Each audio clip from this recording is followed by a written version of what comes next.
মেয়ের বাবাকে বলতে হবে, জামাই সাহেব, যেহেতু আপনি একজন বেকার ছেলে, আপনার কাছে কামাই টামাই কম, আমার কোনো অভিযোগ নেই জামাই সাহেব, তবে একটা আবদার রাখবো মেয়ের বাবা হিসেবে, আপনি আমার মেয়েকে বিয়ে করে রেখে দেন।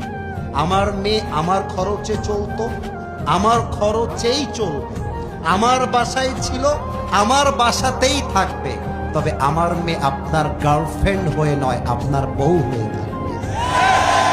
আর যতদিন পর্যন্ত আপনি সফল না হচ্ছেন, আমার মেয়ে এইটা দায়িত্ব আমি সামলাবো। জামাই সাহেব, আপনি যখন চাকরি পেয়ে যাবেন, আপনি যখন ব্যবসায় সফল হয়ে যাবেন, আপনি আমার মেয়েকে রাজকুমারীর মতো বিয়ে করে হেলিকপ্টারে বাসায় নিয়ে যাবেন।